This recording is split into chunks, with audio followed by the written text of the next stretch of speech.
Well, it's now been 6 days since a fire tore down from those mountains and pulverized this small, once lush green corner of Hawaii. And as you can see all around me, it has left this neighborhood as lumps of mangled metal and cinders of rubble. And as the fire came down from those mountains behind me, residents here all fled for their lives. But we have met one man who decided to stay. Even as the flames grew all around him and engulfed his neighborhood, he remained in his home, determined to save himself and his possessions and try and help all those around him, until the moment that the flames came right to his door. This is his one miraculous story of survival.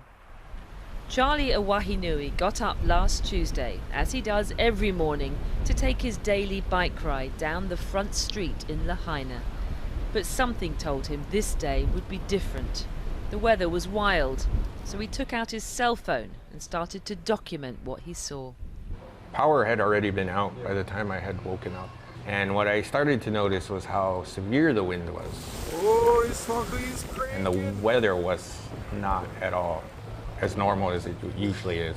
There was already an air of this being a different day, an unusual day. Yes. As the day continues, the severity of the weather just continues to worsen as the conditions just kept getting harsher and harsher. It felt like dangerous wind. Yes.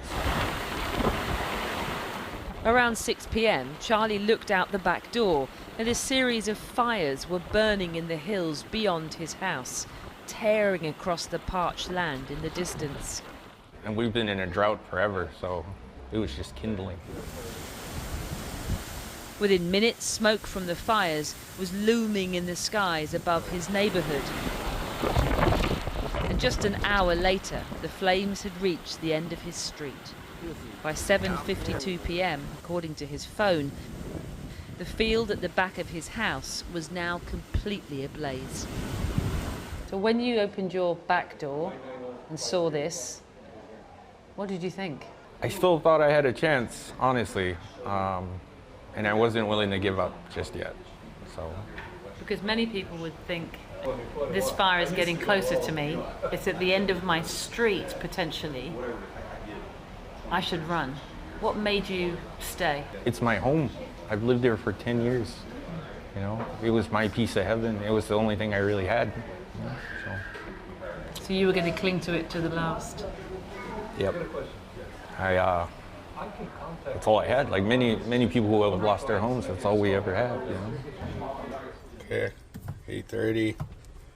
Charlie believed his only defense against the fire was running water, but then suddenly that too was gone. Then my worst fears were confirmed and the water was done. There was no more water to be had. At that point, I knew it was futile, as I had nothing to fight the fire anymore. I was running out of resources. I'm 2 doors away from my house. By 10:30 p.m, this was the front of Charlie's street. Fires exploding all around, and this was the back. By then, he was hemmed in, and Charlie knew he had to escape. So he rushed to the bathroom to grab his medicine. He crouched to avoid the ferocious flames, grabbed his pills, and ran. Because the heat was so severe, it felt like I was standing behind a jet engine almost. It was just so blistering. This is sad. The scene outside was apocalyptic, the entire neighborhood engulfed in flames. Everything Charlie ever knew, all the memories he cherished, destroyed in a matter of hours.